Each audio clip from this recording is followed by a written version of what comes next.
Welcome. It's my great pleasure to introduce this month's distinguished lecturer of our WISP series, Franziska Roesner. So Franziska received her PhD from the University of Washington in 2014, and she's currently an associate professor in the Paul G. Allen School of Computer Science and Engineering at the University of Washington, where she co-heads the Security and Privacy Research Lab. So her research, as you will see in her talk, is on computer security and privacy for end users of existing and emerging technologies. Despite her juniority, she has a quite impressive list of achievements. I will only maybe mention a few of them here: the NSF Career Award, the MIT Technology Review Innovators Under 35 Award, Google Security and Privacy Research Award, and many more. And I don't want to take any more of your time, Franziska. Please take the stage. Thank you. Yeah, thank you so much for the introduction and for having me. It's great to, I wish I could be visiting in person. I'm actually on sabbatical right now, working with folks at the Max Planck Institutes in Germany. And I keep hoping that things will stabilize and I'll be able to get to Europe. But so far this year, that's not happened. But hopefully it's still in the cards. But in any case, it's great to be here, even if virtually, to share a little bit about our work. So I co-direct the Security and Privacy Research Lab at the University of Washington. And in that lab, we focus broadly on a range of computer security and privacy topics. I tend to be most interested in problems that affect end users in some way. And so that means that our work is pretty broad, both in terms of the technology that it focuses on, as well as thinking both about how to design systems, but also how it impacts users and what users' needs are and what current ecosystems look like and so on. So you'll get a bit of a flavor of that breadth in this talk. But what I'll be talking about all kind of falls together under an umbrella of thinking about actually the human brain as the attack surface. So whereas traditional computer security, we think about how we might attack vulnerable technical systems, a lot of the work that we've been doing lately actually thinks about how to use our technology and our technical ecosystems to essentially attack the brain. So I think it's not news to any of us that modern technologies inundate us with content all the time, even more so now perhaps than a couple of years ago when we're all staring at our screens all the time. We're inundated with content from social media, from news, advertisements on all of these platforms. And as we look to the future, you can think about the potentially dystopian vision of content inundating you in augmented reality. And so, of course, all these technologies have great benefits. That's why we use them. That's why we're creating them. But they also come with risks and downfalls. And so, again, these are things that I think many of us are familiar with now, but concerns about misinformation that have significant potential social health, societal impacts, like misinformation around elections, misinformation around health and vaccines, and that misinformation appears both in content that is, first-party content on these platforms like social media posts, but also within advertisements and so on. And again, in our work, we're thinking about both today's ecosystems and what's going wrong today, but also looking to the future and where technology is headed. So, as we imagine our ecosystems evolving, maybe in 10 years, I'll be giving this talk in a virtual reality environment. You'll all be wearing, glasses. We'll be sharing virtual content in a way that's much more immersive. And we can already see the foreshadowings of things that might go wrong, like with, you may have heard of examples of people playing Pokemon Go that were physically in danger and so on. And so these all maybe seem like separate topics, but in our work, we've been thinking about them all under a similar umbrella. So sort of thinking about, what are the risks of these information platforms that we're all exposed to, and what can we do to, get the benefits of these technologies while minimizing these risks. So I'll be talking about three different areas where we've been thinking about this problem. The first is around online advertising as we see it today. The second is about specifically social media mis and disinformation, which of course is a topic that many of us are thinking about these days. And then in the last part of the talk, I'll look to the future and talk a bit more about what the risks might be with emerging augmented or mixed reality platforms. And throughout all of this, as I've mentioned, giving you a sense of the breadth of work that our lab does. So you'll see a range of different research methodologies ranging from web measurement to system design and evaluation, qualitative and quantitative user studies, and so on. So we tend to think about what are the problems in the ecosystems that we want to understand today, and then leverage this variety of methodologies depending on what's appropriate. So let me jump into the first part, which is thinking about misleading online advertising. So online advertising is of course a topic that the computer security and privacy community has thought about for quite some time, including my own work. I don't know where time has gone, but I think over 10 years ago at this point, thinking about the privacy concerns associated with the online advertising ecosystem. So how do advertisers and other third parties track you as you browse the web? What can they infer about you? What information can they extract about you? How are they targeting ads at you? And what are the privacy impacts of that? And a lot of that work has focused on the technical design of the ad ecosystem, so the role of cookies and third-party requests and browser fingerprinting and so on. And so it's been very focused on kind of the underlying technical mechanisms of tracking and its privacy implications. But one thing that we started thinking about now a couple of years ago is the actual content of these advertisements. I've shown here a screenshot of something that you might not be familiar with if you use an ad blocker, but if you're ever using a browser without an ad blocker, you might notice that websites contain a lot of ads that have this style. They look like news articles, but when you look more closely at them, they actually are what are called native ads. They're made to look like news articles, but they are sensationalist. They contain sometimes misleading claims. They contain eye-catching or emotionally evocative images and so on. So the research question we've been pursuing over the last few years is understanding this ecosystem around ad content. What's out there and what are the potential harms of this content? So I mentioned native ads. So here's a few other examples. So in the screenshot here on the top, these are actually articles on the web page that the screenshot was taken from. And underneath, where you can see in small letters that it says Taboola feed, these are actually advertisements. And if you look closely at them, they are visually distinguishable. They have small text that says they're sponsored and so on. But you can see how they're designed to look less like ads and more like actually news articles on these pages. And so when we started digging into this research area, at the same time we were starting up work around mis and disinformation on social media. I'll talk about that in the next section of the talk. But we realized that while we worry a lot about mis and disinformation kind of in these first party contexts, like what are social media posts, what are low quality news sites, what are the articles they're posting, a lot of the content that users are actually exposed to on the web is in the form of ads. So our initial research question was specifically around mis and disinformation. What's the role of these ads in spreading and financially supporting misinformation? But as we started digging into the ecosystem, our research questions broadened a bit to try to understand, not just falsifiable disinformation in ads, but all types of potentially problematic content. I'll give you some examples. So our work has been a little bit broader than we initially conceived, thinking about characterizing different types of potentially problematic content in ads, understanding users' perceptions of these ads and their potential problems, and then conducting web measurement studies to understand the prevalence of different types of ads and who are the actors involved in serving them, hosting them, and so on. So what do I mean by problematic ads? Well, here are a bunch of examples that are distilled from the work that we've done looking at a lot of ads. So my PhD student, Eric, in particular, has done a lot of work manually looking at ad content over the last few years. So he can probably write some kind of memoir in addition to his dissertation about this experience.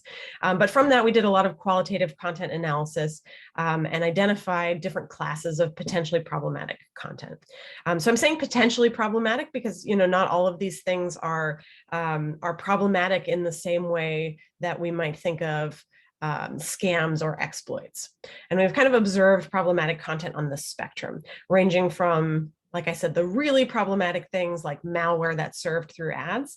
That's been studied more in other work, but then this whole spectrum of content in a gray area. So low quality content like content farms. These tend to be clickbait, you know, that makes people feel curious. They click on it. The goal is really to get clicks and ad revenue, but they're really low quality content. And sometimes they include explicitly misleading claims, even if those claims aren't directly falsifiable. So one of my favorite examples is this Biden ad in the center, which says a viral video exposes something fishy in Biden's speeches. And so this is not really a falsifiable claim, but if you click on the article, the underlying article is pretty vacuous, but it perpetuates this, you know, potential sense that Biden is not trustworthy. This was an ad that was seen leading up to the election. Likewise, we see manipulative ad designs. You may have heard the term dark patterns, things that look like polls, things that look like buttons, things that look like parts of the surrounding page and so on, that essentially trick users into clicking on them without realizing that they're interacting with an ad. And sort of everything in between, different scams, different advertorials that look like articles but are actually trying to sell products. You know, supplement ads, different misleading claims about health conditions, and so on. And so one of the things we've been trying to wrap our minds around is how to characterize kind of the spectrum of problematic content. These are, again, not like traditional computer security exploits, but they have potentially problematic impact on people who are inundated with content on the web all the time. So you might imagine that somebody who's exposed to these types of misleading claims about Biden's speeches, it might add to their confirmation bias or their general impression of different political candidates. So we've done a number of studies to kind of characterize this space.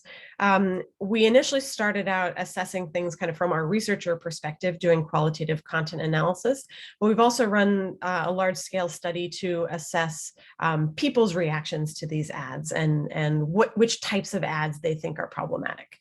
So we ran a couple of large scale studies and then clustered, I had people label ads that or give their opinions about ads that we had collected in a separate measurement study, and then clustered people's labels of these ads into different classes of problematic ads and non-problematic ads. So there are, of course, sets of ads that are kind of at the far end of the good side of the spectrum, like ads that are clearly advertisements, they are well designed, they are ads for products that people may want, and so on. So some of our clusters contain those types of ads.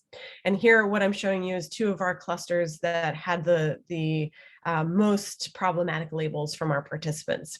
So on the left, you see the set of scammy and trustworthy ads. So these are things that use these dark patterns that make it look like you need to press a button, health and supplement ads, advertorials that are not clearly labeled, and so on. And then another cluster on the right are these distasteful and gross ads. So these are ads that are using intentionally provocative images, human interest news, implying scandals about celebrities or political figures, and so on.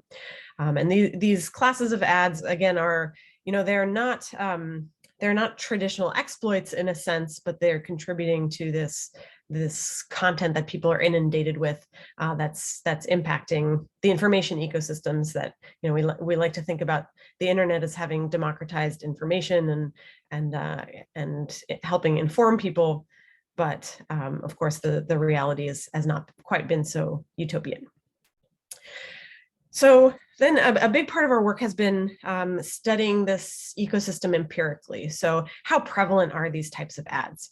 We've looked at this now in a number of different measurement studies, and the high level summary is that they're extremely prevalent.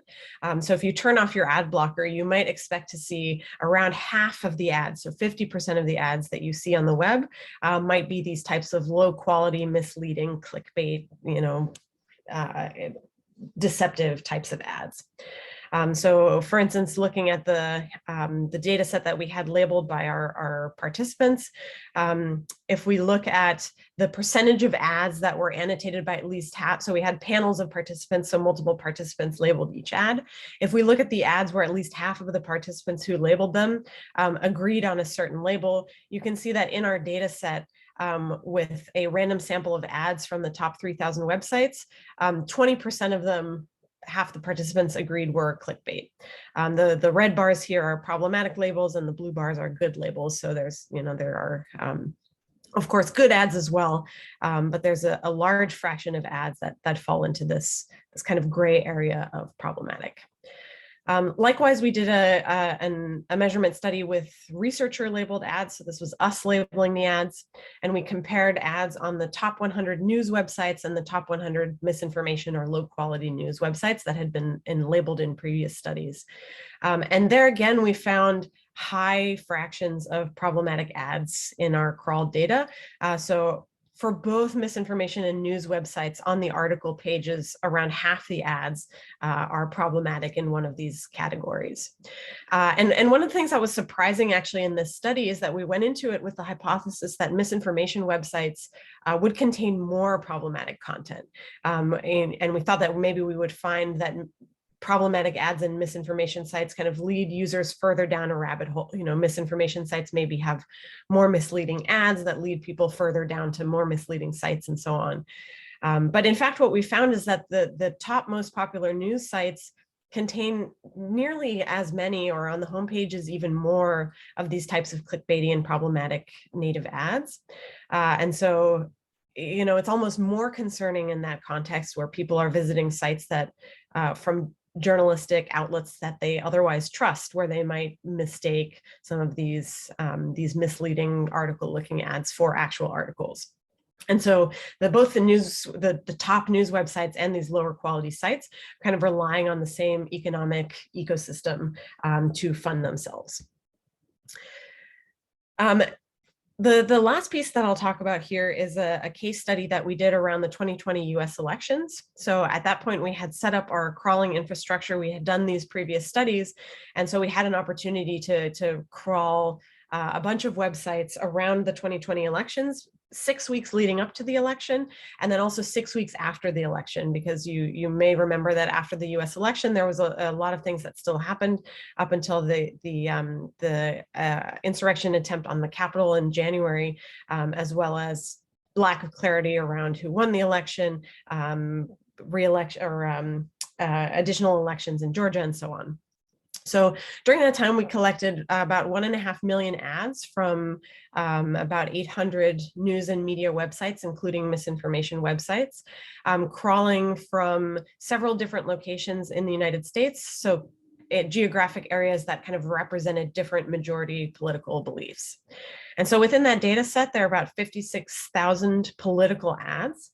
And in identifying what is a political ad, we considered both official political ads. So these are things, that the Trump and Biden campaign might have run, or other local official campaigns, but also ads that were generally leveraging the political climate using political themes and so on. And so there's a difference there in what we collected to what you might see in for instance, Google's or Facebook's ad transparency archives, where they are considering official political or issue ads and not anything that might, kind of be leveraging this climate. So let me give you quick summary of kind of the more problematic things that we saw. So one is this type of dark pattern, these misleading political polls. This is the most common type of misleading ad that we see in this data set. So these are ads that look like opinion polls, but are usually actually trying to harvest information. So they're leveraging people's kind of political motivation to give their opinion here. And then when you click on it, it's usually asking you to register your vote by filling in some personal information like your name, email address, and so on. And then that often signs you up for a mailing list. And then those mailing lists themselves, there's been other work from Princeton analyzing the content of emails from political mailing lists. Then there's, even further manipulative, misleading content in those emails. We also saw a lot of sort of what I would characterize as exploitative political products. So a special Trump $2 bill or coins or other kind of memorabilia. These are not necessarily scams per se, but they're kind of low quality and exploitative of this kind of climate. And we certainly saw more of this type of content on the US political left, so Trump-related memorabilia and so on, or sorry, the political right. And then finally, this example that I've already mentioned, we saw a lot of political clickbait. And these are the ones that personally concern me the most because they are, again, not considered political ads under Facebook's and Google's transparency efforts because they're not actually political ads. They're not coming from political candidates and so on, but they are spreading political information. And they're also tricky, they're hard to nail down. They're not actually falsifiable. Like what does it mean for there to be something fishy in Biden's speeches? That's not really a falsifiable claim that you can fact check. But often the headlines are misleading, they're evocative. The underlying articles often contain very little, if anything, that actually supports what's implied by the headline. But they contribute, again, to this, especially in the US, extremely polarized political information environment where people leading up to the election were exposed to this type of information that is really just trying to get clicks and ad revenue, but has as a potentially dangerous side effect, continuing to stoke this polarization.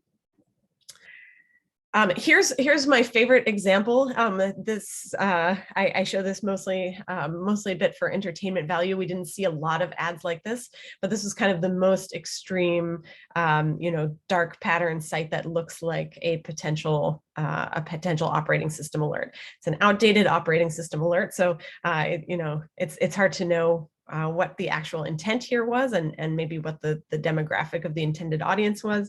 But this is actually an official ad run by the Republican National Committee and falls into this class of, impersonating other types of interfaces. So, the ad ecosystem is fundamental to how the web works, but it also has a lot of problematic aspects. So that we're continuing to study this, both from the privacy perspective. There's still ongoing work from a lot of researchers and changes happening in the ecosystem as major players like Google change how they're doing tracking and so on.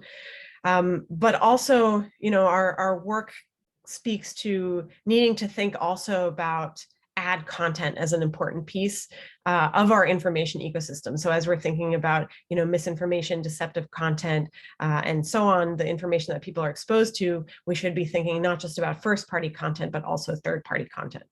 So this is something we're continuing to study. There are a lot of questions that get raised by our initial measurement studies. I've glossed over a lot of the details, but, questions like how do we handle targeting? In our previous work, we did web crawls, kind of trying to control the user profile and compare what's on different websites. But there are, of course, questions like, do different demographic groups get different types of problematic ads? Like anecdotally, we observed that a lot of the health and supplement ads seem targeted at older adults. So there's a concern that the most vulnerable populations are even more exploited by this type of ecosystem. And also better understanding the actual impacts of these ads. We have hypotheses that they might influence people's political opinions and so on, but that's something that we need to continue to study to really make the case for how problematic these ads are. Are they just distasteful or are they actively harmful? So we also have an ongoing collaboration with Consumer Reports to build essentially an ad transparency archive to collect and make publicly available ad data over a long period of time to enable more studies like ours in different contexts. All right, let me check the time briefly. Okay.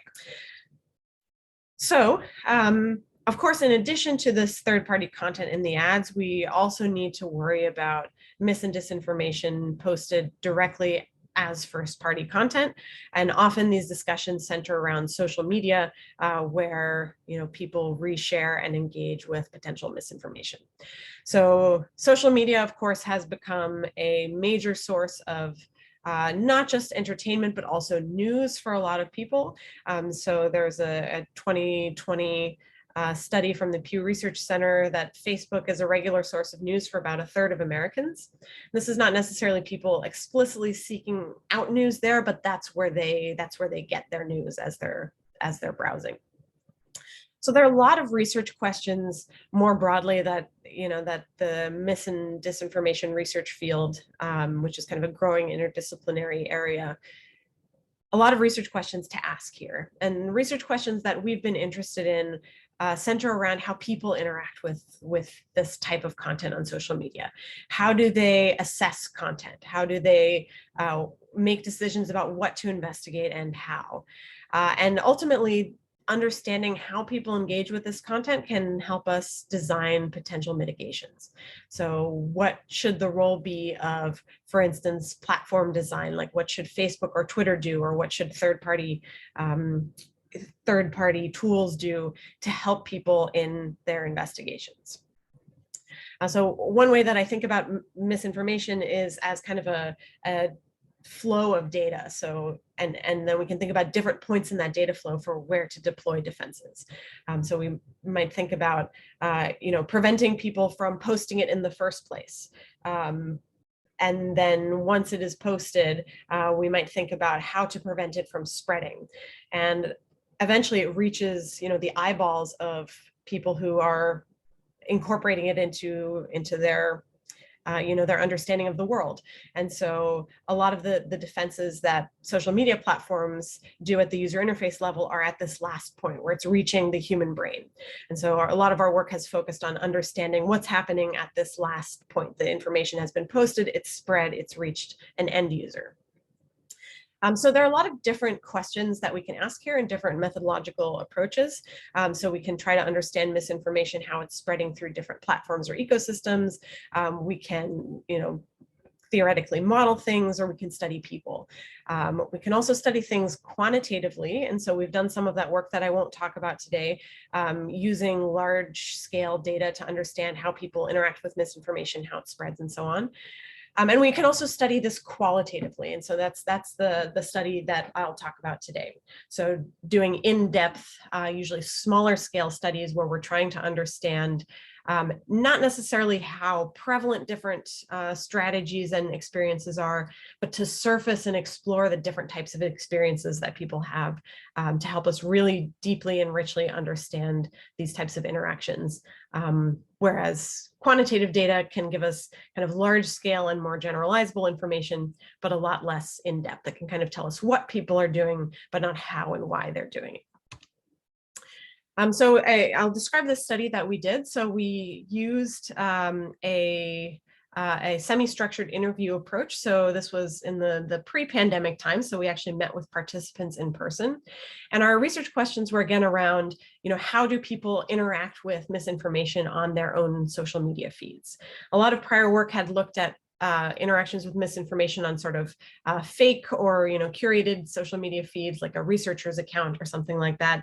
But we really wanted to understand how are people encountering and assessing, or when they encounter misinformation on their feeds, how are they assessing it? What are they doing about it? So our research study consisted of first, interviewing people about their general social media usage, and then observing them as they scrolled through their actual social media feeds, so either Facebook or Twitter, and asking them to speak aloud about, what they were doing, how they were assessing content, and so on. We didn't directly ask them about misinformation in advance to avoid priming them about the fact that that was what we were looking for, so they didn't feel like they needed to pass a test about how they assess misinformation, but rather let them kind of organically scroll through their feeds. Now, one thing that's challenging is that we wanted to observe interactions with misinformation, but of course we wouldn't know what would appear on their feed or do real-time fact checking. So one thing we did was actually inserted through a browser extension that they used during the study, we inserted known misinformation posts into their actual feeds. So this was done with a browser extension. So these changes were all on the client side. They were just visual changes, not actually changing their feed. But as they were scrolling, some of the posts that they saw, unbeknownst to them at the time of the study or at the time of the scrolling, were changed to include different types of misinformation content. And so we could observe them interacting with what we knew was misinformation. At the end, we also did an exit interview and then debriefed them about the actual purpose of the study, explained to them that their feed appearance had been changed, what the misinformation posts had been, and so on. So they didn't leave the study, believing some of the things that we had injected there. So we included a number of different misinformation posts that were kind of randomly inserted in the feed that were existing debunked content covering a variety of different topics and a variety of different types of misinformation. So some things were links to articles, there were also visual memes, there were posts that were just text and so on. And so again, this is a qualitative, not a quantitative study. So we weren't testing different types of variables that might impact people and so on. We were just trying to surface a breadth of different interactions. So that it's not a controlled, randomized controlled experiment, but rather something where we were trying to get breadth and surface a variety of different things. And I also reemphasize that there wasn't a way for people during the course of the study to accidentally share this misinformation. The share buttons actually didn't work because of in part the way the browser extension was implemented. So there wasn't a way for them to accidentally share this and unshare it later. And as I said, we debriefed them afterwards. So let me kind of walk through the high level findings. There's a lot of content here, so let me give you kind of the structure and then I'll walk through it. So at the highest level, our findings tell us about what people do when they are engaging with social media posts and how they make decisions about how to evaluate those posts and what they do if they do choose to evaluate them. And so there's kind of this flow chart of what happens when somebody sees a post. Often we see that people actually choose to ignore content. And that might be, they have a lot of different heuristics for doing that. The post is too long, it's on a topic that's not relevant, it's an ad. People were actually quite good at identifying ads on Facebook and Twitter, or they're using cues like existing user engagement. Another thing that happens is people will take content at face value. And so we saw people in our study taking the posts that we had inserted at face value and believing that they were real. And this often happens because people trust the person who posted it. So the way it appeared in their feed, it appeared as if it had been posted by someone that they knew. So we took an existing post that appeared in their feed and replaced the content with the misinformation. So they would often say like, oh, this person knows about this topic, so I trust what they post. People also have, of course, confirmation bias, where things that align with their existing worldview or political view are more likely to be believed. Other types of cognitive biases that play into this. So here's where kind of the vulnerabilities of the human brain come in. And we also saw that people are just overconfident. And so I'll share a quote here because I think that this is a trap that many of us can fall into, sort of thinking that other people are impacted by mis and disinformation, not so much us ourselves, me.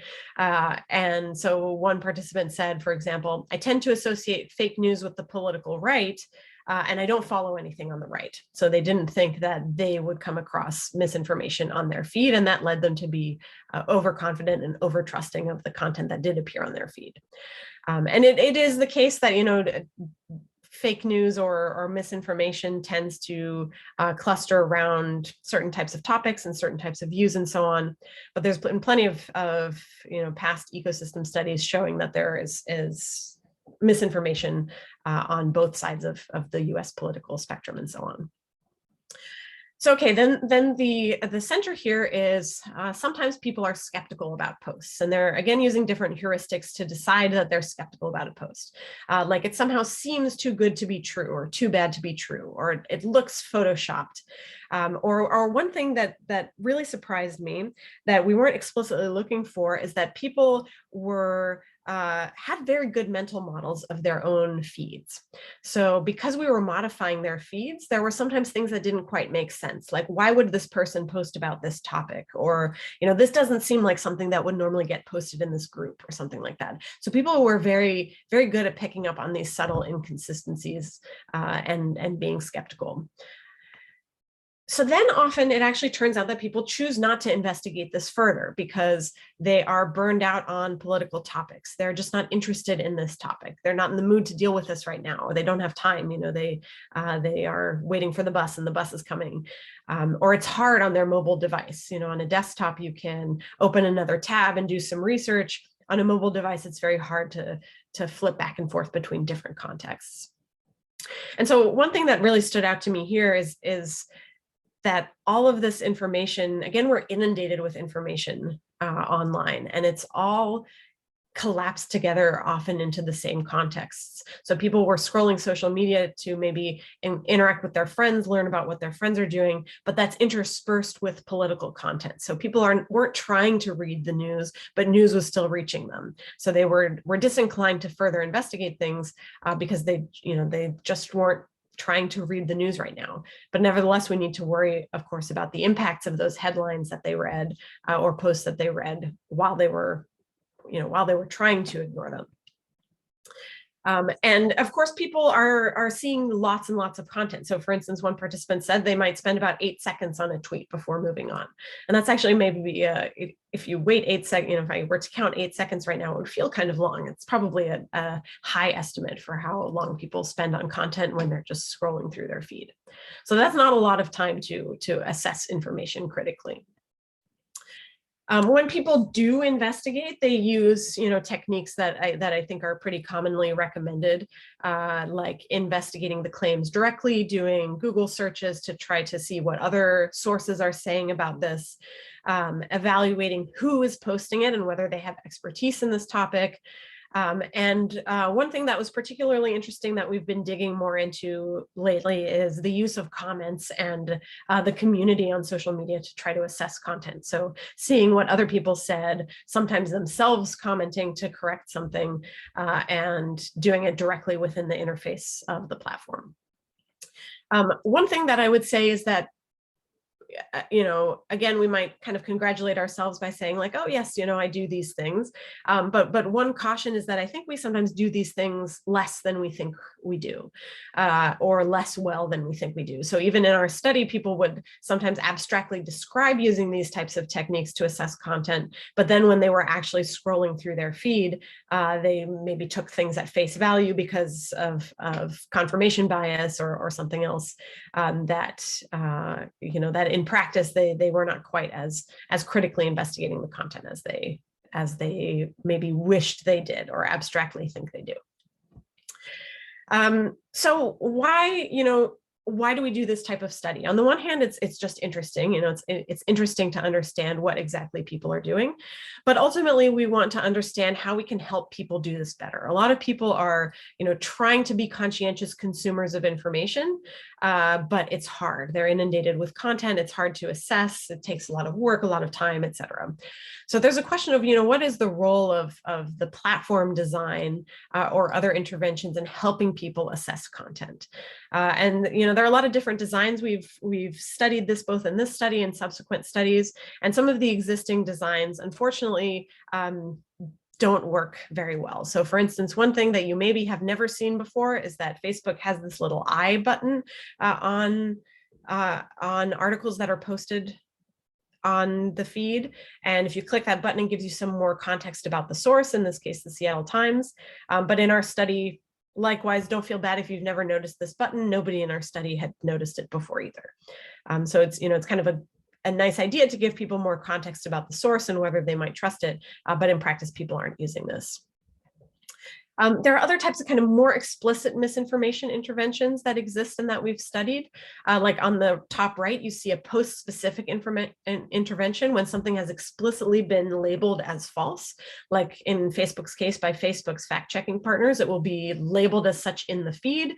And this intervention is much more heavy-handed. So it will gray out the content, it will give you a warning before you reshare it, and so on.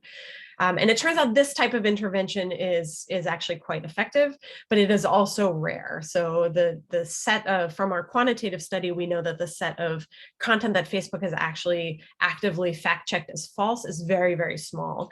And there are lots of good reasons for that, ranging from resource constraints to needing to do this only for things that are actively falsifiable. And so it's a little bit tricky.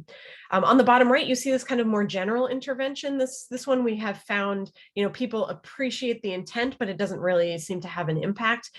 This is something that whenever voting is mentioned or vaccines are mentioned, you see this kind of generic banner that says, here, go to this source to get authoritative information on this topic. People notice these things, but they are not, they're not effective for reasons that you might imagine, the same way as these post-specific interventions. Okay, so briefly, let me skip this actually, so I can make sure to talk about the last thing. The last thing I'll say on the misinformation section is that, as I mentioned, one thing that we're digging into more now in the context of interventions is really leveraging the fact that people are using their communities and comment sections and so on, and thinking about how to design something that will help people with these types of interactions to help them be productive and respectful and so on. Okay, so lots to do there, but for this last 10 minutes or so, let me take us into the future and think about how all of these issues might manifest in even worse ways in emerging augmented and mixed reality platforms, and what we might do about that, how we might think about that. So if you're not as familiar with AR, sometimes also called MR, mixed reality, or XR, extended reality, this is essentially a whole set of technologies that ranging from smartphones to heads-up displays and maybe automotive windshields and other contexts, where you have computer-generated content that is overlaid on the user's perception of the physical world in real time, based on the context. So for instance, showing you driving directions overlaid on the road, or interacting with virtual content with a virtual collaborator, or showing you, your email notifications, or allowing you to play an immersive Pokemon game embedded in the world, and so on. So this is a vision that's been around since the 1960s. It's not a new vision, but it's a really exciting one that is becoming more commercially available now. So even we've been studying this now for 10 years, actually. And in that time, we've gone from Google Glass on the bottom left, which you may remember, which was really just essentially phone notifications overlaid in a little thing in the corner of your vision, to Facebook going all in on the metaverse. So that's not quite commercially available, but the headsets that have come out in the last 10 years have really pushed the envelope on what is possible with this technology. So of course, as computer security and privacy researchers, we need to ask about what can go wrong in these new platforms. And so in the last 10 years, our lab has been looking at this problem, both thinking conceptually about what will be the new and fundamentally different security and privacy challenges in these new platforms, and then how might we design augmented reality platforms to mitigate these issues. So I'll take you briefly on a whirlwind tour of how we're thinking about this space, and then I'll close with kind of tying it back to what's the dystopian future we're trying to avoid, bringing together today's misinformation concerns with these future technologies. So one way to conceptualize an augmented reality system is with this data pipeline that I'm showing here. So on the one hand, you have rich sensor data that's coming into the system, because of course, AR platforms and applications often need to understand the physical world to do things. They need to know, where's the road, where's the stop sign, where are the other people, and so on. All that sensor input eventually goes to applications. We've been conceptualizing this with a threat model similar to how we think about smartphones. So the platform itself is trusted, or we're thinking from the perspective of designing that platform, but running on that platform might be untrusted applications that you might install from an AR app store or something like that. So these applications might be buggy, or they might be explicitly malicious. So these applications then, process the sensory input, and then they create output like virtual visual objects or virtual audio output or haptic feedback and so on, that they then display back to the user. And then, of course, this goes into the human brain. So there's the link to our potential innate vulnerabilities. So there are security and privacy challenges all along this pipeline. So on the sensor input side, there are, of course, significant privacy challenges. And these come up all the time. Early on when Google Glass was announced and came out, this headline was maybe a bit of a PR stunt, but I think it is indicative of general public concerns and questions about how to think about these embedded sensors in our environments all the time. So bars banning Google Glass because they or their patrons felt uncomfortable about people walking in with potentially always on cameras on their faces. And again, this was kind of a stunt. Google Glass was not really was, I would say, not really a threat at that time, but it's the questions that it raises are significant. So on that side, we can think about how we would design the platform to mitigate these types of risks. Like a basic approach that is similar to what we've seen in other contexts is, of course, not give the full raw sensor input to these applications, but rather to filter that through a permission system. Least privilege access applications may not need to have full access to all of the visual and depth data about your environment, but they may just need to know where are the surfaces, or where are the people, or where are the roads. And so there's been work from our group and collaborators, and also from others, both understanding the risks on the input privacy side and also trying to mitigate those. A lot of the work that we've been doing, and that I'm actually more excited about, is on the output side, because this is where I think things are really fundamentally different and challenging in the AR context. So here you have applications, unlike our traditional platforms where we have things constrained to this little two-dimensional rectangle, we have applications that can change our perception of reality, essentially. And so you may have seen before. If not, I would recommend watching this. It's like a 7-minute dystopian concept video of what this might look like in the future. And so there are questions of information overload, but also difficult security questions, like what happens when content is overlaid between multiple applications? What happens when content is overlaid on real world content? How should the platform handle all these things? At a minimum, I think we can agree that this is not how most of us would like to be walking through the world in the future. So we've done a lot of work studying, identifying the types of problems that might arise and thinking about how to design to mitigate them. So to walk you through a couple of examples here, we have a hypothetical augmented reality windshield application that's showing you speed limit, distance to the oncoming car, and so on. And so we think about output security in terms of threats like one application obscuring another application's content or modifying its meaning. This is a problem that's akin to problems we see before, on the web. We also have to think about third-party content and how it interacts with first-party content. We have the same origin policy and so on. But the problem is much more challenging now, because we're not thinking in the full vision of AR. We're not thinking about isolated two-dimensional rectangles. We're thinking about content that's really embedded in the physical world. And the physical world aspect raises a whole set of new challenges, like obscuring or modifying content in the physical world, like preventing you from seeing that oncoming car. And then there's really the tight loop with the human brain. If you're scared of spiders, you might close your eyes for a moment, but an application might startle you. And even if once this has happened, you look at it and say, well, this is obviously a virtual spider, not a real spider, by the time your brain has processed this, you've probably already reacted to it. And you can see how there are actual physical dangers that come from these types of attacks, or even just buggy applications that might cause these types of impacts. So likewise, on this side, we've done work thinking about what's the role of the platform or the operating system here. What should the API be for applications to display content? And how do we balance application flexibility that they might want to create virtual content of all types in all places, all at the same time? How do we balance that with needing the operating system to be able to somehow reason about and potentially enforce policies on content, like don't overlay on important real world objects, or detecting other types of problematic situations. I've implied it so far, but I've not explicitly pointed out that we need to think about these problems not just for individual AR applications, but also multiple applications that are embedded together in the same physical space.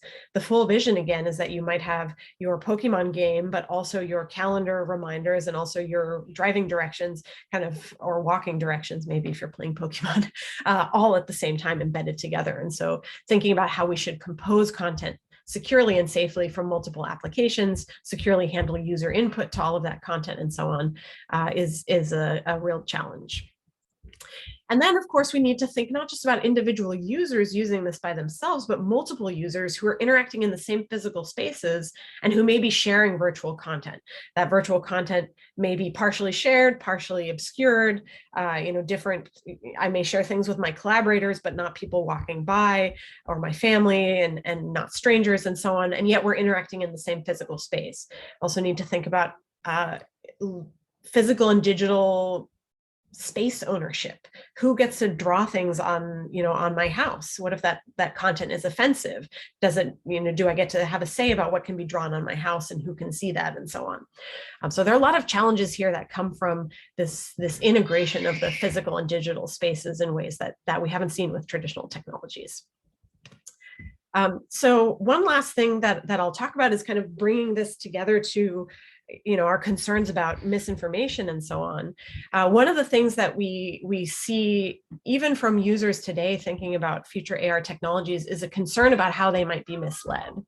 So we did a study several years ago where we brought in pairs of participants into our lab to use the Microsoft HoloLens.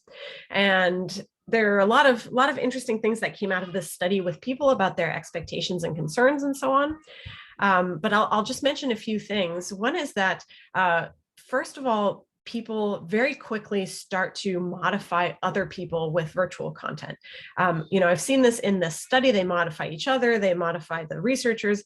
I've seen this even with like law professors. I gave a talk once where I brought some HoloLenses for them to try out. And even these very distinguished law professors, first thing they do is they start to put content on top of each other and laugh. So I think these are jokes, of course, but they foreshadow some things that might be problematic. And so we can have all these concerns about deceptive content that we have on the web that I've talked about in the earlier parts of the talk, but now embedded in our physical reality. And so I'll give you some examples in the words of our participants. People worried about things like, well, if you're driving and someone throws a digital object at you, then I would imagine that it would go through the windshield. And again, you might react even if you realize that this is virtual. And then concerns about other people and your own image. Can you change what somebody looks like? Wouldn't it be strange if you changed what your spouse looks like, in a way that maybe they didn't even know about? Or using virtual content deceptively in malicious ways. Like I'd probably put something like one of the holograms, something boring and innocuous, on top of something like the car keys or wallet that somebody's looking for. Thinking about using this content deceptively in lots of different contexts. One thing that also was extremely surprising to me in this study was that, I don't know if any of you have used the HoloLens, but especially a few years ago, it was very cool, but it was still very clearly virtual content. So it was limited to a small field of view in the center of your vision. The virtual objects are not really mistakable for real physical objects. And yet people's brains are very good at adapting to this virtual context. So people would be stepping around virtual objects kind of instinctively, and they found it was more realistic than they expected. And so this realism really made participants nervous, and it makes us nervous. You can think about the dystopian future where we are all living in the same physical reality, but different virtual realities, much more so than we already are today. We can also think about the extrapolation of things like deep fakes and other types of realistic misinformation into these now our physical and interaction contexts in ways far beyond what we're seeing today. So stepping back and to wrap up and maybe have time for a couple of questions, I think what unifies all of this work is thinking about, again, the human brain as the attack surface. Ultimately, all of this content is reaching people, and there are vulnerabilities, in a sense, in the human brain that are being exploited intentionally or not by our existing and our emerging technologies. And so I think we have a big challenge to think about not just how to combat misinformation in today's contexts, but also think about how to make our future platforms and information ecosystems more robust to these types of risks. So the work was done in collaboration with a bunch of great people. Here are the folks, I think all, at least at some point at UW, who worked on various parts of this work that I've mentioned. And with that, I will stop. Hopefully we have a little bit of time for questions. I know some folks might need to go at the top of the hour, but please feel free to also send me an email, reach out, however. And thank you again so much for having me here. I'd love to hear your thoughts and questions. Hey, thanks, Franziska, for this exciting talk. So maybe if someone has a question, maybe raise your hand, or actually you can also just speak up. Maybe I start, because you really mentioned something that's, that I asked myself too. Why do kind of reputable news sites have these shitty ads on the side, right? So they can choose what is shown on their side. Is there no other option? They don't care. You have any insight into that? Yeah, I think it is a matter of money, basically. I think legitimate news outlets have been struggling in the last decade or more, and I think this is kind of an attempt to increase ad revenue as much as possible. I don't know exactly we haven't studied it ourselves, but we've read kind of industry reports that suggest that these kind of clickbait ads have high click-through rates and are quite lucrative. I don't know, that may be something that's changing over time as people are better at, it's probably a bit of an arms race in terms of the designs of the ads and how people are assessing them. But I think that's probably what it comes down to, even if maybe in practice they are not as lucrative or maybe depress the reputation of the site. I think that's just an attempt, and maybe a desperate attempt to stay economically, financially viable. There have been, in the last few years, there have been a lot of kind of public pushes to improve the ad ecosystem, both from the context of the content in the ads, but also the flip side. So brands this is often called brand safety. So brands that are supporting low quality news sites, that's kind of the opposite. So, who are the brands that are appearing on misinformation sites, that are funding those misinformation sites? There's been some outcry about that direction of it as well. Yeah, thanks. Any questions from the audience? So maybe another question. So I see that you kind of collaborate with people, for example, that are really used to be maybe in their early lives, at least hardcore cryptographers. So what kind of insights from really crypto provable security or these kind of things is used, or is it used at all in this very applied, almost sociology type of research and questions? Yeah, it's a good question. I think I don't have an immediate example of an application off the top of my head, but I think maybe speaking more generally, the approach of my research has often been to think about what are at the high level the problems, the properties that we want. This is similar to what we've been doing in the augmented reality space. So thinking about what are the threats, what are the mitigation strategies, and then applying the right tools in the right places, even if those maybe is not itself developing novel cryptographic techniques or something like that, but rather applying things. And I think in the augmented reality space, maybe another thought is that there are a lot of kind of existing, what I didn't mention at all that you might think of in this context is like existing security best practices and so on. Like we will likely see in these platforms all the same types of traditional attacks that we've seen before. Like, you know, we need to worry about network security and software security and so on in more traditional ways. And we've kind of glossed over all of that, and we've kind of been thinking about what are the more novel attacks and parts of the platform. So I think that doesn't exactly answer your question, but I would say it's kind of end user requirements driven, but then trying to leverage maybe all the tool sets that we have. And one question that I'm interested in is, you know, thinking about this whole stack design, like as we think about, you know, what might be the policies for AR application output, how might we enforce those and so on. One thing we've kind of been ignoring that in practice we actually cannot ignore at all is how that interacts with the whole system and the performance of the system. Like if the security policies cause the performance to be delayed, and when you turn your head, the virtual content is lagging, people are going to get sick. So there's a lot of like full stack requirements that we need to be thinking about. Beyond our research as we actually push these things into real systems. Any questions from the audience? I have one question regarding the ads in the beginning that you mentioned. So do you think there is a good technical solution? So apparently ad blockers don't seem to go all the way to solve this issue, but is there anything we can do, or is it just a legal issue that we have to apply here? Or I think it's some of both. So I think, you know, the ad blockers are quite good. In fact, a lot of our measurement relies on ad blocker detection to detect the ads that we then screenshot. You know, I'm sure we're missing some things, and there's of course a potential arms race where, you know, the ads are collaborative with the content sites. So there's a bit of an arms race with ad blockers. But I think for individual users, ad blockers are still a great choice. And a lot of these, you know, we as a research team were surprised by some of this ad content because we don't see it in our personal browsing experience.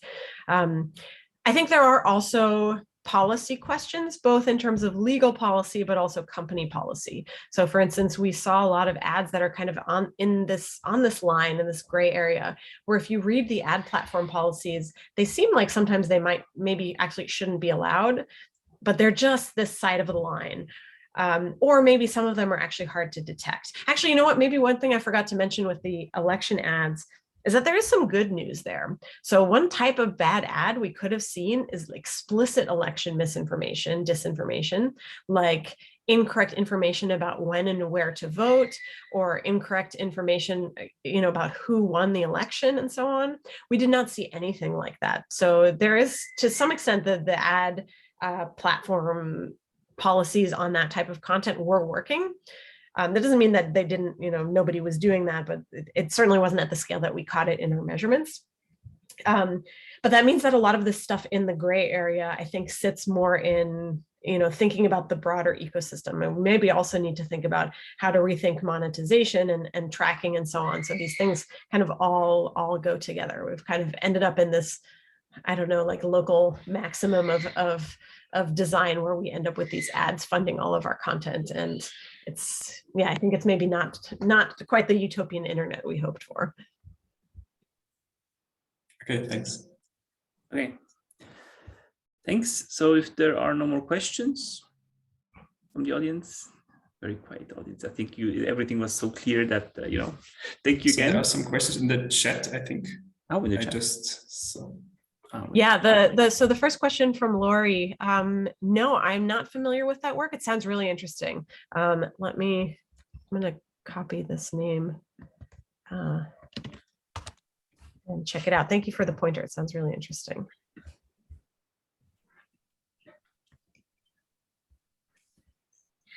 And then let's see, what are your thoughts on the best practices to educate people about the ad attacks possible? Yeah, so this is a good question. You know, there's part of it is policy, part of it is defense, but part of it is actually about similar to the misinformation on social media, part of it is about helping people who are consuming content assess that content.